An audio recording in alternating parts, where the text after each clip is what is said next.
الشيطان الرجيم. بسم الله الرحمن الرحيم.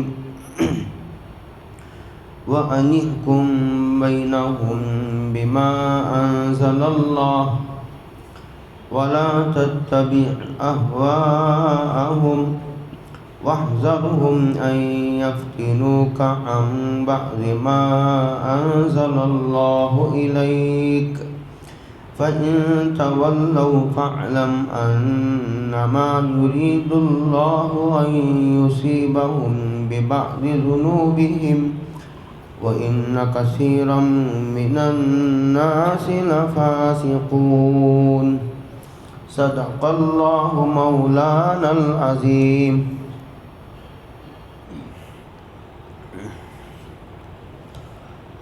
اس مضمون کی پیچھے ایک آیت گزر چکی ہے. حضرت رسول اللہ صلی اللہ علیہ وسلم کو خطاب کرتے ہوئے اللہ رب العالمین کہتے ہیں وَأَنِ احْكُمْ بَيْنَهُمْ. ان اہل کتاب عیسائی ہو یا یہودی، ان کے درمیان آپ اللہ کے قانون کے مطابق فیصلہ کرو.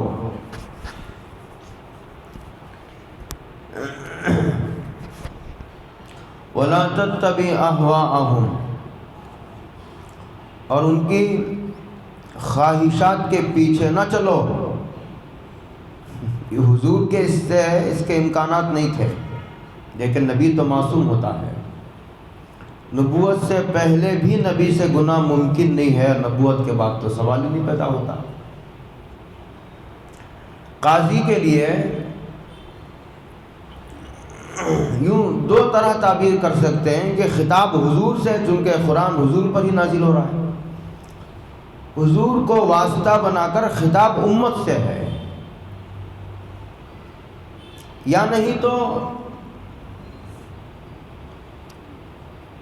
کہ جس طرح آپ اب تک اللہ کے قانون کے مطابق فیصلہ کرتے ہوئے آئے ہیں، آئندہ بھی آپ کو اسی پر ثابت قدم رہنا ہے، یہ کہنا چاہتا ہے قرآن تاکید کے لیے. یہ بھی بہت ضروری ہوتا ہے. آدمی کو یہ معلوم ہونا بہت ضروری ہے کہ اس وقت میں جس راستے پر چل رہا ہوں وہ صحیح ہے یا نہیں. یہ آدمی کو معلوم ہونا چاہیے، تبھی تو ثابت قدمی کی دعا کرے گا. وَلَا تَتَّبِعْ أَهْوَاءَهُمْ. اور قاضی کے لیے نصیحت کہ قاضی کو اللہ کے قانون کے مطابق فیصلہ کرنا ہے، کسی کی باتوں میں نہیں آنا، کسی کی جانبداری نہیں کر سکتا، کسی کے فیور میں بلا وجہ جھکاؤ اور لچک نہیں پیدا کر سکتا. قاضی نہایت نازک منصب ہے قضا کا. اسی لیے حضرت الامام اعظم ابو حنیفہ رحمۃ اللہ علیہ کے سامنے جب قضا کا منصب پیش کیا گیا، فیصلے کرنے کا، قضا کا مطلب فیصلے کرنا، تو حضرت نے معذرت کی اس لیے کہ ہو سکتا ہے کہ حکومت کبھی نہ کبھی مجھ پر کسی مسئلے میں دباؤ ڈالے گی. تو حضرت کو جیل میں ڈال دیا گیا. اور جب تہمت لگانے پر یا بدکاری کرنے پر کوڑے لگائے جاتے ہیں تو کوڑے سر پر مارنے کی اجازت نہیں، لیکن امام اعظم کو سر پر کوڑے مارے گئے تو دماغ کا ایک حصہ متاثر ہوا. خطرہ تھا کہ جیل میں ہی انتقال ہوتا، ڈر کر حکومت نے ان کو رہا کر دیا، نکلتے ہی انتقال ہو گیا امام اعظم کا. یہ جو مشہور ہے کہ جیل میں انتقال ہوا، جیل میں انتقال نہیں ہوا. وَاحْذَرْهُمْ. بچو ان لوگوں سے، أَن يَفْتِنُوكَ عَن بَعْضِ مَا أَنزَلَ اللَّهُ إِلَيْكَ. کہ وہ اللہ کے کسی قانون اور کسی حکم کے تعلق سے تمہیں پھسلانے میں کامیاب نہ ہو جائے، دھوکہ دینے میں کامیاب. ان کا یہ مطالبہ تھا، اس سے پہلے آئی تھی بات کہ یہودیوں کا گروہ آیا کسی مسئلے میں اور انہوں نے کہا کہ حضور دیکھو، ہم قوم کے ذمہ دار ہیں، ہم سردار ہیں، قوم کے لیڈر ہیں، ہم قائد ہیں. ہمارے اور مشرکین کے درمیان یہ مسلمانوں کے درمیان ایک مسئلہ ہے، اس مسئلے میں اگر آپ نے ہمارے خواہش کے مطابق فیصلہ کر دیا، ہمارے فیور میں اگر آپ نے فیصلہ سنایا تو ہم ایمان لے آئیں گے، اور ہمارے ایمان لے آنے کی وجہ سے ہزاروں لوگ ایمان لے آئیں گے۔ حضور نے فرمایا یہ کیا رشوت ہے؟ یہ تو رشوت کا اسلام ہو گیا۔ میں نے ایک بات اور بھی کہی تھی، مفسر نے اگرچہ کہ نہیں لکھی ہے اس بات کو، لیکن میں نے کہا تھا کہ خیر حضور نے اسے قبول نہیں کیا۔ اس سے پتہ چلا کہ عدل کا کتنا بڑا مقام ہے اسلام میں، عدل، انصاف کو اسلام ایمان کے بدلے میں بھی اس کا سودا کرنے تیار نہیں ہے۔ ایک آدمی کہتا ہے کہ ہزاروں لوگ ہمارے ساتھ ایمان میں آ جائیں گے، ایک کام تمہیں کرنا ہوگا کہ تمہیں اس کے بجائے اس کے حق میں فیصلہ سنانا ہوگا۔ نہیں، حضور نے کہا نہیں، ایسا کیسا ہو سکتا ہے؟ تو اس وقت ایمان لے آنا تو تم اللہ کے لیے ایمان لے آؤ، ایمان لا کر مجھ پہ کیا احسان کر رہے ہو؟ ایسا نہیں ہو سکتا۔ اچھا حضور فیصلہ کر دیتے تو ان کو یہ موقع مل جاتا یہ کہنے کا کہ اگر تم نبی ہوتے تو یہ انصاف کو کیوں بیچتے؟ یہ موقع مل گیا تھا۔ بہت چوکندہ رہنے کی ضرورت ہے۔ فَإِن تَوَلَّوْا، اگر وہ تمہارے فیصلے کو نہیں مانتے ہیں، یہ یہودی، آپ اللہ کے قانون کے مطابق فیصلہ کیجئے، کسی کی باتوں میں مت آئیے، آنکھیں بند کر کے اللہ کا جو قانون ہے وہ سنائیے۔ دنیا تو دنیا، دین کے نفع کو بھی انصاف کے موقع پر نہیں دیکھا جاتا ہے۔ یہ بہت توجہ کی بات ہے، اور اس لیے بھی شاید قرآن نے سرکار سے اس طرح خطاب کیا جو لب و لہجہ ہے قرآن کا۔ مجھے بہت ڈر لگتا ہے ایسی آیتوں کی تفسیر کرتے ہوئے۔ حضرت رسول اللہ علیہ وسلم کے دل میں امت کی ہدایت کے غیر معمولی طلب و تڑپ، حرص کہی ہے، قرآن نے حرص کا لفظ استعمال کیا، حریص علیکم بالمؤمنین، بڑی حرص تھی حضور کو۔ ہم کو تو مال کی حرص ہے، دولت کی لالچ ہے، ہمیں مرتبے کی، منصب کی لالچ ہے، ہمیں لڑکیوں کی لالچ ہے، لیکن حضرت رسول اللہ صلی اللہ علیہ وسلم کو امت کے فرد کی ہدایت پر آ جانے کی لالچ تھی۔ تو اس لالچ جو حضور کے دل میں جو حرص تھی کہ امت کا ایک آدمی ہدایت پر اور جنت کے راستے پر پڑ جائے، اس حضور کی تڑپ سے ناجائز فائدہ اٹھانا چاہتے تھے۔ قرآن نے کہا فائدہ اٹھانے مت دو، فَعْلَمْ أَنَّمَا يُرِيدُ، اور سن لو کہ اللہ تعالیٰ ان کو ان کے بعض گناہوں کی وجہ سے جو ہے ان کو عذاب دینا چاہتے ہیں۔ چھوڑو، ان کی پرواہ مت کرو، تم آگے چلو۔ جن کو آنا ہے وہ مخلصانہ طور پر اسلام قبول کرے گا۔ یہ کیا ہے؟ رشوت کا اسلام۔ وَإِنَّ كَثِيرًا مِّنَ النَّاسِ، اور فرمایا کہ اگر یہ لوگ ایمان نہیں لاتے، آپ کا حق پر، حق کے مطابق، اللہ کے قانون کے مطابق فیصلہ سنانے کی وجہ سے اگر یہ ایمان نہیں لاتے تو یہ کوئی اچنبھے کی بات ہے، کوئی تعجب کی بات نہیں ہے۔ آپ رنجیدہ نہ ہو، کبیدہ خاطر نہ ہو، اب غم نہ کرو، اس لیے کہ ہر زمانے میں انسانوں کی اکثریت کافر رہی ہے۔ وَإِنَّ كَثِيرًا مِّنَ النَّاسِ لَفَاسِقُونَ أَفَحُكْمَ الْجَاهِلِيَّةِ يَبْغُونَ، اللہ کا حکم آ جانے کے بعد بھی یہ لوگ جاہلیت کے راستے کی تلاش میں ہیں۔ نبی کے آنے کے بعد زمانہ جاہلیت تو ختم ہو گیا، نبی تو ہدایت کی روشنی لے کر آیا ہے، تو ان کو ہدایت کی پیروی کرنے کے بجائے خود نبی کے سامنے، اگر کتنی جرأت و بے باکی ہے، دیکھیے گستاخی، آ کر یہ جاہلیت کے راستے کی تلاش میں ہے۔ تم حق کی بات کرتے ہوئے نہ حق کی بات کر رہے ہیں، آپ انصاف کی بات کرتے ہیں تو یہ باطل کی بات کر رہے ہیں۔ قرآن کریم نے کہا وَمَنْ أَحْسَنُ مِنَ اللَّهِ حُکْمًا، اور اللہ سے بہتر کون فیصلہ کر سکتا ہے؟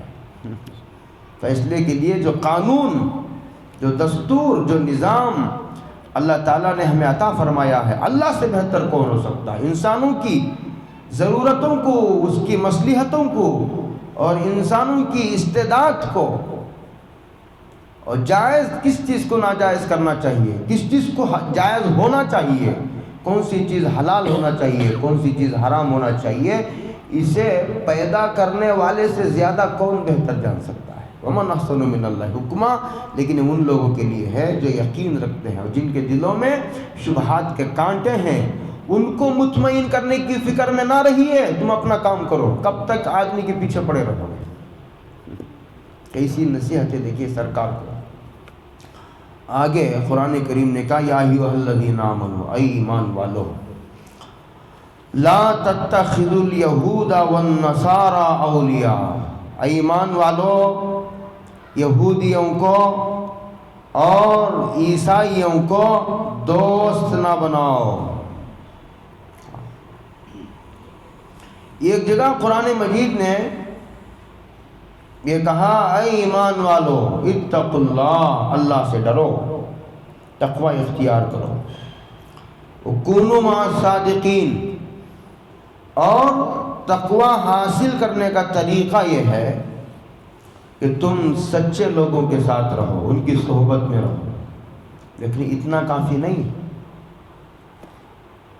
تقوی حاصل کرنے کے لیے صرف متقی پرہیزگار لوگوں کے ساتھ رہنا کافی نہیں، گمراہ لوگوں کی صحبتوں سے بچنا بھی ضروری ہے۔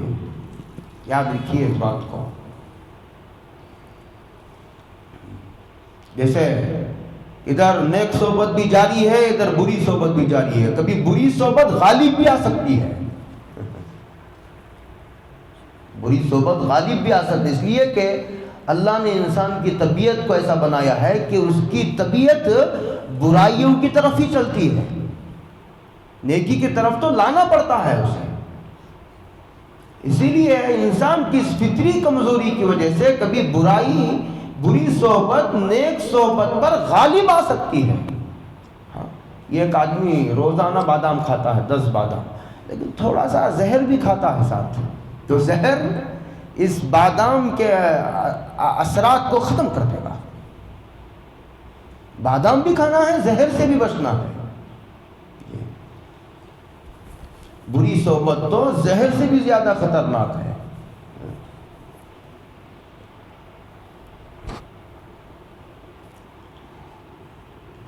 یہ حکم ہے، ایمان والوں کو حکم ہے، کیا ہے؟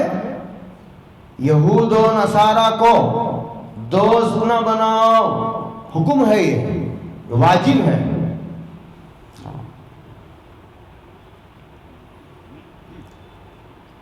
اچھا مشرکین کو دیکھو، یہود و نصارہ جو تھے وہ باوجود اپنی گمراہیوں کے توحید کو مانتے تھے، کسی نہ کسی درجے میں اللہ کو مانتے تھے۔ وہ اسلام جس توحید کا علمبردار ہے ویسے تو وہ نہیں تھے، لیکن بہرحال وہ اللہ کے وجود کو تو مانتے تھے، نبوت کے سلسلے کو مانتے تھے۔ انبیاء بنی اسرائیل میں تو 4000 انبیاء آئے، اور آخرت کو کسی نہ کسی درجے میں وہ مانتے تھے۔ جیسا اسلام صاف شفاف عقیدہ پیش کرتا آخرت کا، اس کے تو وہ قائل نہیں رہے تھے اخیر میں، لیکن کسی نہ کسی درجے میں وہ اللہ کو مانتے تھے، نبوت کے سلسلے کے وہ قائل تھے، اور آخرت کے قائل تھے کہ مرنے کے بعد ایک زندگی آئے گی، سو مانتے تھے وہ۔ مشرکین ان تینوں میں سے کسی کے قائل نہیں تھے۔ جب یہود و نصارہ کی دوستی سے منع کیا جا رہا ہے تو مشرکین کی دوستی سے تو بدرجہ اولا منع کر رہا ہے قرآن، سمجھ رہے؟ یہ سمجھنے کی بات ہے، اور یہ حکم ہے، فرض ہے۔ اچھا یہود و نصارہ سے کوئی ذاتی دشمنی تھوڑی ہے، اگر وہ سچے دل سے ایمان لیا ہے تو ہمیں کیا؟ اللہ کی کسی سے رشتہ داری نہیں۔ کامیابی کے اصول سب کے لیے ایک ہے۔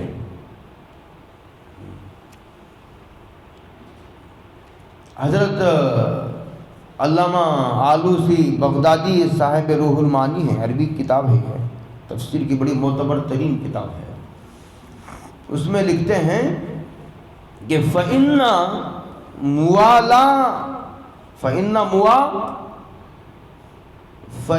مُوَالَاةَ الْيَهُودِ وَالنَّصَارَى تُورِثُ الْإِرْتِدَادَ، عجیب بات لکھی ہے صاحب روح المعانی نے۔ منع کرنے کی وجہ کیا ہے؟ کہتے منع کرنے کی وجہ یہ ہے کہ بری صحبت مؤثر ہوتی ہے،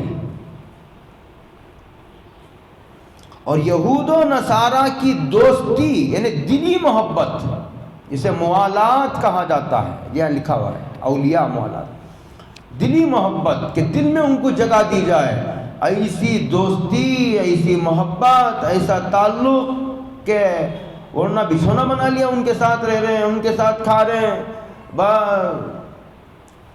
دل میں انہوں نے جگہ بنا رکھا ہے۔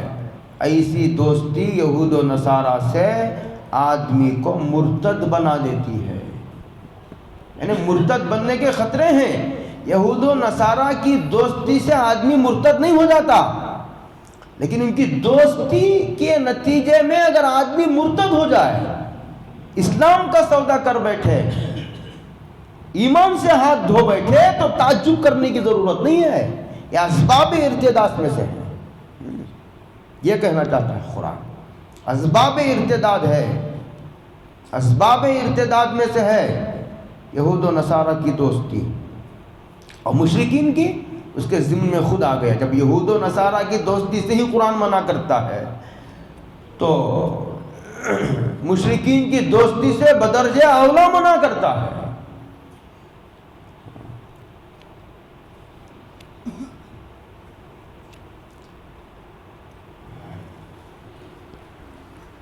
اگر مسلمانوں میں کوئی ایسا ہے،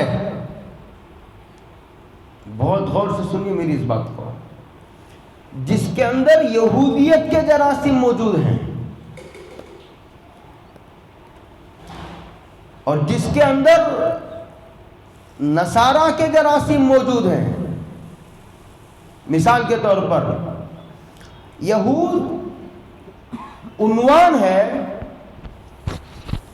جن کو علم ہے اور علم کے تقاضوں کو پامال کرتے ہیں، علم کے تقاضوں کو پامال کرنے کا عنوان ہے یہودیت۔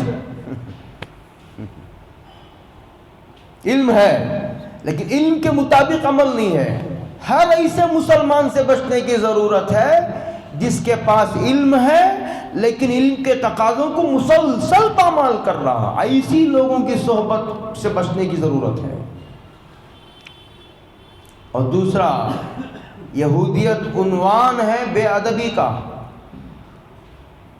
انبیاء بے ادبی، قتل بے ادبی کا عروج ہے، بے ادبی کی انتہا ہے۔ قرآن کریم نے کئی جگہ صراحت کی، وَيَقْتُلُونَ النَّبِيِّينَ وَيَقْتُلُونَ الْأَنبِيَاءَ، انبیاء کو قتل تک کر دیا ان کمینوں نے۔ بے ادبی کی انتہا ہے قتل۔ بے ادبی میں آدمی گالی دیتا ہے، بے ادبی میں آدمی مارتا ہے، قتل کر دینا۔ جو آدمی بے ادب ہے، انبیاء کا بے ادب ہے، اولیاء اللہ کا بے ادب ہے، جو آدمی ہمارے صحابہ کا بے ادب ہے، ان کی صحبتوں سے بچنے کی ضرورت ہے، ورنہ یہ ارتداد کا پیش خیمہ ہے۔ اور نصارہ، عیسائیت عنوان ہے عقیدے کی گمراہی کا۔ حضرت عیسیٰ کو بیٹا بنا دیا خدا کا، مبالغہ، حضرت عیسیٰ کو خدا کے بازو لا کر کھڑا کر دیا۔ ہر ایسے لوگ مسلمانوں میں اگر ہوں جو عملی گمراہیوں میں مبتلا ہیں، اور ہر وہ مسلمان جو اپنے آپ کو مسلمان کہتا ہے اگر عقیدے کی خرابی میں ملوث ہے تو ان کی صحبتوں سے بچنا مسلمان پر فرض ہے، ورنہ وہ جراثیم غیر شعوری طور پر تمہاری طرف منتقل ہوں گے۔ بہت غور سے سنیے، ایک اور بات کہنے جا رہا ہوں، علم ہے عمل نہیں، عمل ہے علم نہیں، عقیدہ ٹھیک نہیں۔ اب ایک آدمی ایسا ہے جس کے پاس علم بھی نہیں، عمل بھی نہیں، اس کی صحبت میں بیٹھ کر کیا ملے گا؟ آپ نہیں سمجھ رہے میری بات؟ اس کا تذکرہ قرآن نے نہیں کیا، اس لیے نہیں کیا کہ یہ گروہ ذکر کرنے کے قابل بھی نہیں ہے، اسے قابل ذکر بھی نہیں سمجھتا ہے قرآن۔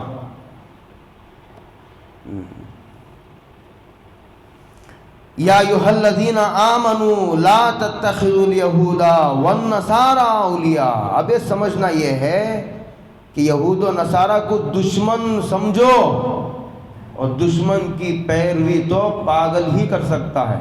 تو قرآن نے اس بات کو واضح کر دیا کہ یہ تمہارے دشمن ہیں، تو دشمن کے پیچھے پیچھے، دشمن کو فالو کون کرتا ہے؟ پتا ہے کہ یہ دشمن ہے، پھر بھی ان کے نظریات، پھر بھی ان کے خیالات، ان کے عقائد، ان کے معاشرات، ان کے جیسا چہرہ، ان کے جیسا لباس، یہ ان کی دل میں عظمت کی بات ہے. اس لیے کہ آدمی آئیڈیل اس کو بناتا ہے جس کی دل میں عظمت ہوتی ہے. اللہ ہم سب کی حفاظت فرمائے. ہاں، قرآن کریم نے ایک جگہ ان الشیطان لکم عدو فاتخذوہ عدوا، دشمن سمجھو تو بچ پاؤ گے، دشمن سمجھو، یہ کہا قرآن. ولا تتبعوا خطوات الشیطان انہ لکم عدو مبین. وہاں بھی کہا. 4 چیزیں علماء نے بتائے ہیں اس میں، بتائی. ایک ہے موالات، دلی محبت، جس سے قرآن نے صراحتاً منع کیا ہے. ان سے دلی محبت رکھنے کی گنجائش نہیں ہے، اس سے یہ ارتداد کا پیش خیمہ ہے، یہ سبب ارتداد ہے. دوسرا ہے مدارات. مدارات کہتے ہیں ظاہری خوش اخلاقی کو، دل میں محبت نہیں ہے، ظاہر اوپری ظاہری کچھ تعلقات رکھتے ہیں، تو وہ 3 وجوہات سے جائز ہیں. ایک، اگر ہم نے ظاہری خوش اخلاقی بھی نہ برتی تو ہمیں نقصان پہنچا سکتے ہیں. یہ اس کو کہتے ہیں دفع مضرت، نقصان سے بچنے کے لیے. اور ان سے ظاہری خوش اخلاقی رکھنے کے نتیجے میں سامنے والے کو دینی نفع پہنچ سکتا ہے تو اجازت ہے. تیسرا، اگر کوئی گمراہ آدمی مہمان بن کر آیا ہے آپ سے ملنے، تو پھر اس کا تقاضا یہ ہے کہ آپ اس مہمان کی مہمانداری کرو، اتنی اجازت ہے. یہ مدارات 2 باتیں ہوگی. مدارات کی 3 بنیادوں پر اجازت ہے اگر 3 باتیں پائی جائیں. تیسری چیز ہے مواسات، غمخواری. غمخواری ان کافروں سے ہے جو در پہ آزار نہ ہو، یعنی مسلمانوں سے وہ جنگ نہ کرتے ہوں، مقابلہ پر نہ ہوں، مسلمانوں کو ختم کرنے کے وہ منصوبے نہ بناتے ہوں.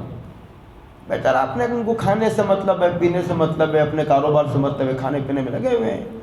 وہ مسلمانوں کے مٹانے کے در پہ نہیں ہیں. اور انہوں نے مسلمانوں کو نہ جان کو نقصان پہنچایا، نہ مال کو نقصان پہنچایا، نہ ان کی جائیدادوں کو نقصان پہنچایا، نہ ان کے گھروں سے نکالا. سورہ ممتحنہ کی آیت ہے، لم یقاتلوکم ولم یخرجوکم من دیارکم ان تبروہم وتقسطوا الیہم ان اللہ یحب المقسطین. یہ تیسرا درجہ ہے. ہاں، اگر کوئی کافر مسلمانوں کے مقابلے میں آ گیا ہے، اب اس کے ساتھ غمخواری نہیں ہے، اس لیے کہ وہ تو مسلمانوں کو مٹانے پر تلا ہوا ہے، اس سے نہیں. کتنا اعتدال ہے دیکھیے اسلام کی فکر میں. ان کو عام کرنے کی ضرورت ہے. ہمارے یہاں جمعہ میں ہر جمعہ نماز کا بیان ہوتا ہے، ہر 2-4 جمعہ کے بعد روزے کا بیان ہوتا ہے. یہاں کی بات نہیں کر رہا ہوں میں، ایک عام بات. ابھی 3 جمعہ سے لگاتار میں نے فلسطین کے عنوان پر، میرے خیال کو، میری معلومات کے مطابق ہماری مسجد میں بھی پوری تاریخ میں 40 سالہ اس عنوان کو آج تک کسی نے نہیں بیان کیا تھا. ایک تو پڑھتے بھی نہیں ہیں، اور دوسرا ایک رسم ہے. چوتھی چیز ہے معاملات، لین دین.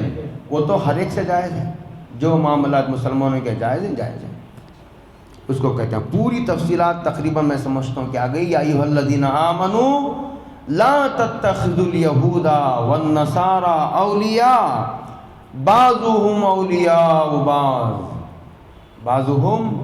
اولیاء بعض. حیرت کی بات ہے کہ اصل میں عیسائیوں کو یہودیوں سے دوستی نہیں بنانی چاہیے تھی، اس لیے کہ وہ حضرت عیسیٰ کو قتل کے معترف ہیں کہ ہم نے حضرت عیسیٰ کو پھانسی دے دی، اور پھر اس کا تقاضا تو یہ ہے کہ ان سے ہم کبھی بھی دوستی نہ بنائی جائے۔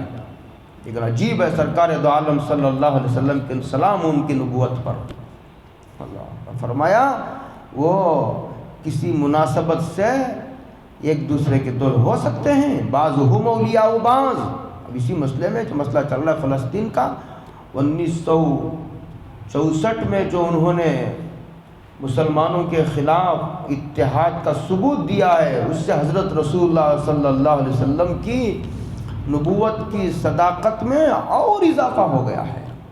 حضور نے کیسی پیشن گوئی فرمائی، وہ ایک دوسرے کے تو دوست ہو سکتے ہیں، ان میں مناسبت ہے، ان کا خون گروپ کسی درجے ملتا ہے دونوں کا، لیکن تم مسلمانوں کو کیا ہوا کہ تم یہود و نصارہ سے دوستی بناتے ہو؟ تم کے اور ان کے درمیان کیا مناسبت ہے؟ یعنی یہ بھی کہنا چاہتا ہے کہ تمہارے اور ان کے درمیان مناسبت نہیں ہونا چاہیے، یہ کہنا چاہتا ہے قرآن اصل میں۔ اس لیے کہ جب کوئی بات کو قرآن خبر کے شکل میں یعنی خبر دے رہا ہے، ایک اطلاع دے رہا ہے، انفارمیشن دے رہا ہے، تو اس سے مقصود خبر نہیں ہوتی ہے۔ خبر من حیث الخبر، صرف ایک اطلاع دی جا رہی ہے، صرف اس کا مقصد یہ ہے کہ آپ کو بتا دیا جائے، یہ نہیں ہوتا۔ ہر خبر کا منشا انشا ہوتا ہے، ہر خبر کا منشا انشا ہوتا ہے، حکم دینا ہے کہ تمہیں تو مناسبت نہیں ہونی چاہیے ان سے۔ آگے کہتا ہے 1960 میں جب خلافت عثمانیہ ختم ہو گئی 1924 میں، اس کے بعد ایک اور میٹنگ ہوئی تھی، میری یاد نہیں ہے تاریخ، اس کے بعد جو ہے وہ یہ دوسری مرتبہ ہوئی تھی۔ ان دو موقعوں پر یہود نصارہ باوجود ہے کہ دشمن ہیں آپس میں، دونوں نے اتحاد کا ثبوت دیا مسلمانوں کے خلاف۔ جب مسلمانوں کے خلاف آتے ہیں تو دونوں جڑ جاتے ہیں۔ وَمَن يَتَوَلَّهُم مِّنكُمْ، اور جو ان سے دوستی گانٹھے گا، فَإِنَّهُ مِنْهُمْ، اس کی دو طرح تفسیر کی گئی ہے۔ تو پہلے سے یہ یہودی ہی تھا اندر سے، اس کی طبیعت ادھر ہی مائل تھی، ظہور اب ہوا ہے، ظہور اب ہوا ہے۔ فَإِنَّهُ مِنْهُمْ، یا نہیں تو یہ ہے کہ اگر ان سے دوستی کرو گے، اگر تم اس وقت مسلمان بھی ہو تو تمہارے یہودی اور یہودیت و عیسائیت کے جراثیم تمہارے اندر منتقل ہونے کے خطرے موجود ہیں، اور اس کے نتیجے میں تم بھی کہیں یہودی نہ بن جاؤ۔ اگر پورے یہودی نہیں تو نیم یہودی صحیح۔ یہودیت تو ایک فکر کا نام ہے نا، عیسائیت تو ایک نظریات اور خیالات کا نام ہے۔ کہتے ہیں فَإِنَّهُ مِنْهُمْ إِنَّ اللَّهَ، عجیب بات کہی ہے قرآن نے، حضرت تھانوی نے اور بھی مفسرین نے بڑی عجیب بات کی ہے۔ بلا شبہ اللہ تعالیٰ القوم الظالمین سے مراد یہاں منافقین ہیں، اس لیے کہ منافقین یہود و نصارہ سے دوستی گانٹھتے تھے۔ مدینہ میں یہود زیادہ تھے اور سوکار تھے، وہ وہاں کے گویا بینک تھے وہ مدینے کے۔ جب ضرورت پڑتی مسلمانوں کے پاس جا کر ہاتھ پھیلاتے، جب ضرورت پڑتی مسلمان ہاتھ پھیلاتے، ان سے دشمنی مول لیں گے تو خرچ کس سے ملیں گے، ڈرتے تھے۔ تو کہا کہ یہاں القوم الظالمین سے منافقین مراد ہیں، منافقین کی طرح اے مسلمانوں تم یہود و نصارہ کو دوست نہ بناؤ، یہ کمینے بناتے ہیں تو بنانے دو، اس کی سزا وہ خود بھگتیں گے، وہ تو اندر سے بے ایمان ہیں۔ یہ تو بے ایمان لوگوں کا طریقہ ہے یہود و نصارہ کو دوست بنانا۔ کتنا کھلی کھلی گفتگو کر رہا ہے قرآن مجید۔ ان اللہ لا یہدی القوم الظالمین، اور یہ بات کہ یہ یہود و نصارہ سے دوستی گانٹھنا ان سے کسی نہ کسی مناسبت کی وجہ سے ہے، یہ باریک بات، یہ لکھا حضرت تھانوی نے، یہ باریک بات منافقوں کو نہیں سمجھاتے اللہ، اس لیے کو سمجھنا نہیں چاہتے۔ عجیب بات لکھی ہے، یہاں ہدایت عام معنی میں نہیں ہے، کفر کے مقابلے میں ہدایت، گمراہی کے مقابلے میں ہدایت نہیں، یہ باریک بات ہے۔ قصہ سناتا ہوں میں آپ کو۔ ایک مرتبہ کہتے ہیں کہ افلاطون ایک جگہ کھڑا تھا بس کے انتظار میں، اگر اس وقت بسیں نہیں ہوں گی، جو بھی رہی ہوں گی، کھڑا تھا بس اسٹینڈ میں۔ یہ بندر اس کی طرف تیزی سے آ رہا تھا، تیزی سے۔ بہت پریشان ہوا، اس لیے پریشان ہوا کہ بندر میری طرف متوجہ ہے، اور کوئی آدمی کسی کی طرف بلا وجہ نہیں متوجہ ہوتا۔ الجنس یمیل الی الجنس، کوئی مناسبت ہوتی ہے تو آدمی متوجہ ہوتا۔ اس لیے دیکھیے، برے لوگوں کو، بدکار لوگوں کو بزرگوں سے نہیں مناسبت ہوتی، ان کو شرابیوں سے، کبابیوں سے، بدکاروں سے مناسبت ہوتی ہے۔ بزرگوں کے پاس آج دیوانہ ہی آ سکتا ہے، مخلص ہی بزرگوں کے پاس آ سکتا ہے، لیکن ان کے پاس کیا ہے؟ نہ دولت ہے، کچھ نہیں۔ ان کے پاس تو کفن کے لیے کپڑا بھی نہیں، کفن باندھے میدان میں کھڑے ہیں، لیکن مر گئے تو کفن کے پیسے بھی نہیں ہیں۔ ان کے پاس مخلص ہی آ سکتا ہے۔ تو بہت پریشان ہوا۔ کہتے ہیں کہ افلاطون لنگڑا تھا، تو وہ دیکھا کہ بہت پریشان ہوا۔ پہلے تو جب قریب آیا تو دیکھا کہ وہ بندر لنگڑا تھا، یہ بھی لنگڑا تھا۔ تو اس کے بعد اسے تسلی ہو گئی کہ اس مناسبت سے وہ میری طرف متوجہ ہوا ہے۔ ہاں، آدمی بلا وجہ نہیں متوجہ ہوتا۔ اسی لیے اگر کسی کا دل بدکار، فاسق، فجار کی طرف اگر متوجہ ہے تو آدمی کو بہت ڈرنے کی بات ہے، خطرے کی بات ہے۔ فَتَرَى الَّذِينَ فِي قُلُوبِهِم مَرَضٌ، اب دیکھیں گے کہ جن لوگوں کے دل میں مرض ہے، قرآن یہاں نفاق کو مرض کہتا ہے۔ نفاق بے ایمانی، نفاق بے ایمانی، زبان پر ایمان کا دعویٰ اور دل ایمان کی دولت سے محروم، اس کو کہتے ہیں منافق۔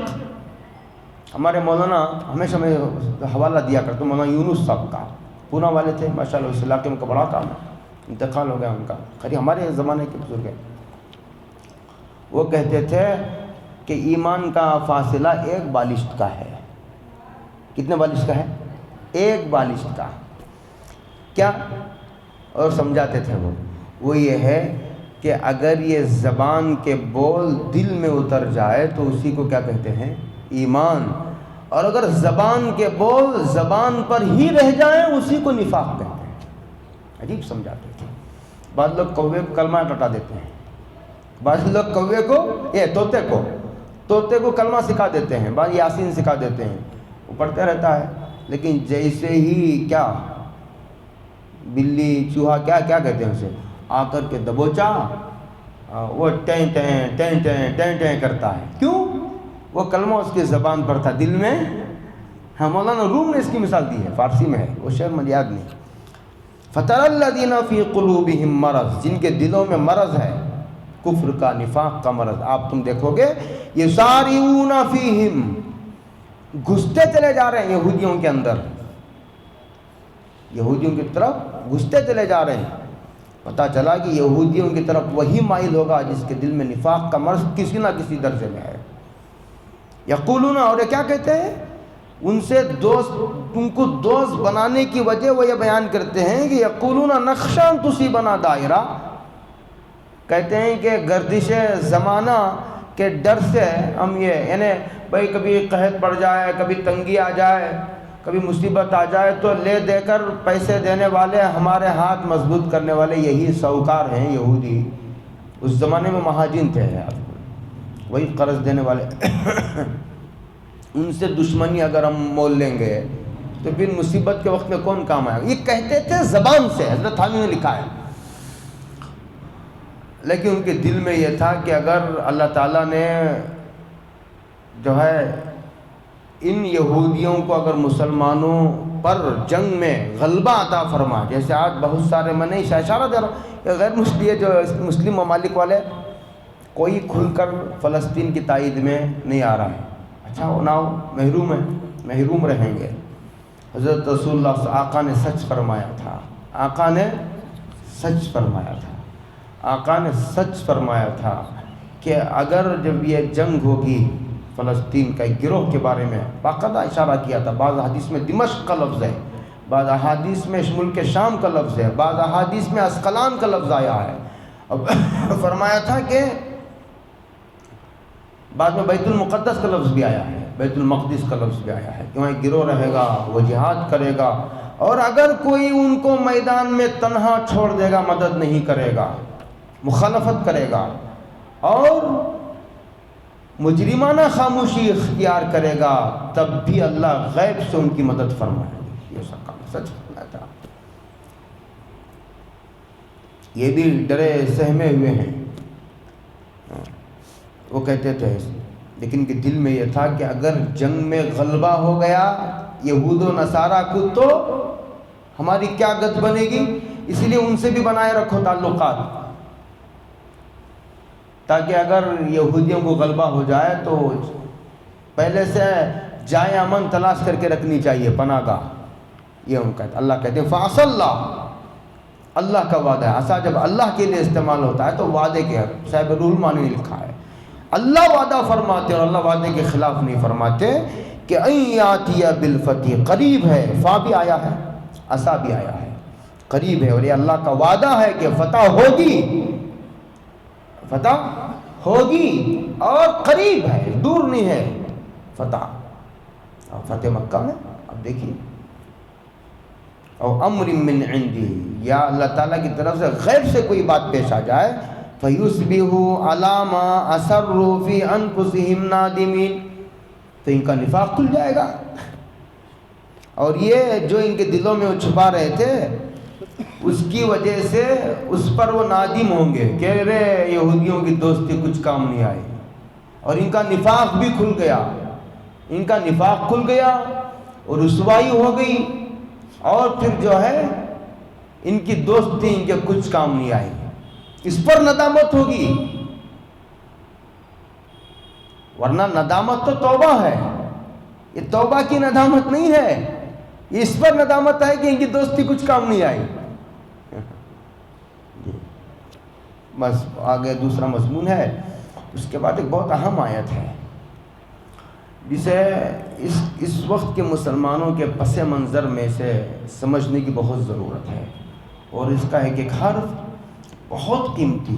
جیسا اب میں نے تشریح کی اس آیت کا بھی ایک حرف مسلمانوں کو سمجھنے کی ضرورت ہے، مسلمانوں کو سمجھنے کی ضرورت ہے، خاص طور سے ذمہ داروں کو، نماز پڑھنے والوں کو، ذکر کرنے والوں کو، تلاوت کرنے والوں کو، عمرہ اور حج کرنے والوں کو بھی یہ آیت بہت ڈھنگ سے سمجھ لینے کی ضرورت ہے جو آگے آ رہی ہے. اللہ عمل کی توفیق عطا فرمائے. وآخر دعوانا